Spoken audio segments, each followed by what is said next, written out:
সিলেটের মানুষের যা আছে ঢাকার মতো 3-4টা শহর কিনতেও পর্যন্ত পারবো। ওর বন্ধু তো বিয়ে দিচ্ছে, ওর বন্ধু তো গিয়ে শ্বশুরবাড়িতে থাকতে পারে নাই। মেয়ের কথা হয়েছে গুড়ি ঠিক না থাকলে ডালপালা কেমনে ডিবি কখন? যেদিন ভালোবাসার যোগ্য হব সেদিন আবার ভালোবাসবো। নাটকের নাম পূর্ণতার মাঝে অপূর্ণতা। নায়ক সাদি, নায়িকা মিতু, ক্যামেরাম্যান তারা নিজে বা অন্য কেউ, আর দর্শক হলো আমরা। হ্যাঁ ভাই, সবই ঠিক আছে। আর ক্যামেরাম্যান অন্য কেউ না, ক্যামেরাম্যান হলো নায়কের শালী। নাটকের ভিতরে নায়ক আছে, নায়িকা আছে, নাই কোনো ভিলেন, তাই আমি হলাম ভিলেন। আজকে এদের কেমন ঠাপাবো, ঠাপ দিয়ে করে ফেলবো টিকটকের ময়দান খালি। দেখো, এদের নাটক আমি অনেক আগে থেকে দেখতেছি, তো এতদিন নাটক অনেক কম ছিল, বাট কালকে দেখে নাটক অনেক বেড়ে গেছে। আজকে তোমরা এই নাটকের মূল কাহিনী জানতে পারবা। তো মন্টু, নায়ক নায়িকার সাইডে চাপা, নায়কের শালীর ক্লিপ লাগা। ফুলের মধ্যে যেমন গোলাপ ফুল সেরা, আর পতিতার ম্যাগিদের মধ্যে হলি তুই সেরা। আমি আমার চাঁদকে অন্য তারার সাথে হাসতেও দেখেছি। আর তুমি আমাকে পিছন মারার গল্প শোনাও। দেখো, আজকে আমি শুধু নায়ক আর নায়িকারে ঠাপাবো, আর শালিকারে নিয়ে খেলা হবে পার্ট 2-তে। তো গাইস, তোমরা যদি পার্ট 2 চাও তাহলে এখনই সবাই কমেন্টে বলো। তো মন্টু, শালিকারে সাইডে রেখে এবার নায়িকার ক্লিপ লাগা।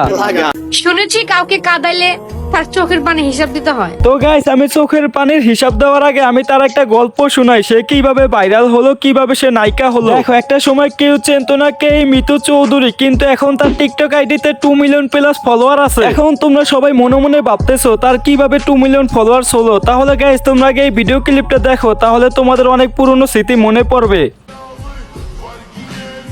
এই দেখ, জামাই জামাই। কি গাইস, তোমাদের কি কিছুই মনে পড়ে নাই? দেখো, তাকে যারা অনেক আগে থেকে চেনো তাদের সবকিছু মনে পড়ছে, কিন্তু যারা তাকে নতুন চেনো তাদের কিছুই মনে পড়ে নাই, কারণ তারা এখনো কিছু দেখেই নাই। হ্যাঁ ভাই, এই যে তোমরা মাত্র তার ভিডিও ক্লিপটা দেখছো, এরকম ভিডিও সে আগে অনেক বানাইছে, আর ওখানে নাম এন্ড পিক ইউজ করতো মুরন ফায়ারের।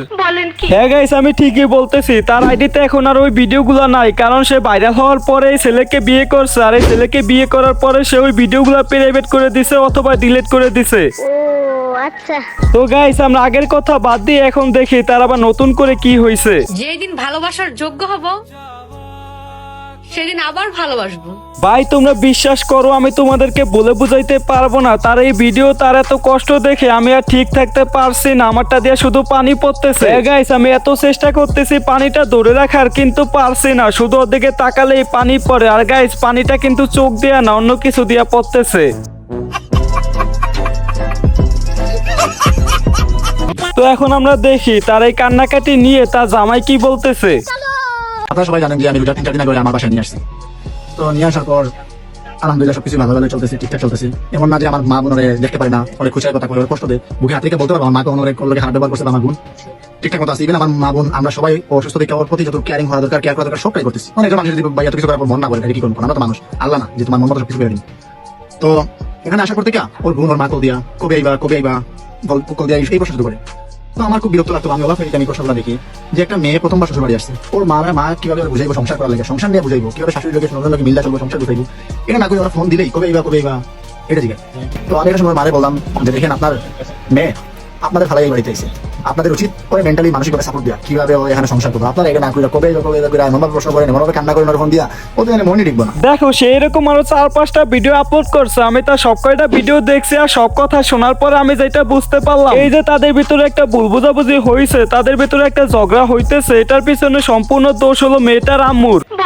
হ্যাঁ ভাই, আমি ঠিকই বলতেছি। দেখো, একটা মেয়ের বিয়ের পরে সে থাকবে শ্বশুর বাড়ি। এখন এই যে মেয়েটার বিয়ে হয়েছে, সে বিয়ে হওয়ার পরে তার শ্বশুর বাড়ি গেছে শুধু একবার, তাও 1 সপ্তাহ থাকার আগেই তার আম্মু তারে ফোন দিয়ে বাড়ি আসার জন্য প্যারা দিতেছে। দেখো, একটা মেয়ে যখন তার বাবা মাকে ছেড়ে শ্বশুর বাড়িতে যায়, তখন তার মন এমনিতেই খারাপ থাকে। তখন তার বাবা মার উচিত তার মেয়েকে সান্ত্বনা দেওয়া, তার মেয়েকে বুদ্ধি পরামর্শ দেওয়া সে কিভাবে সংসার করবে। কিন্তু তার মা এটা না করে তার মা চাইছে তার মেয়েকে তার সাথে রাখতে। কিন্তু গাইস, একটা ছেলে কখনোই বিয়ে করে তার বউকে শ্বশুর বাড়িতে রাখবে না, বা সে কখনো তার শ্বশুর বাড়িতে গরজামাই থাকবে না। ঠিক বলেছো। তো গাইস, এইটা নিয়ে তাদের ভিতরে ঝামেলা হইতেছে, আর এই কথাগুলো আমি জানতে পারছি ছেলেটার ভিডিও থেকে। এখন মেয়েটার কাছ থেকে যদি নতুন কিছু জানতে পারি, তাহলে তোমরা সেটা জানতে পারবা পার্ট 2-তে। ওকে। সো গাইস, এই ছিল আজকের ভিডিও। তো ভিডিওটা কেমন হয়েছে কমেন্ট করো, ভালো লাগলে লাইক কমেন্ট শেয়ার আর চ্যানেলটা সাবস্ক্রাইব করো। তো আজকের মতো বিদায় নিচ্ছি, আল্লাহ হাফেজ।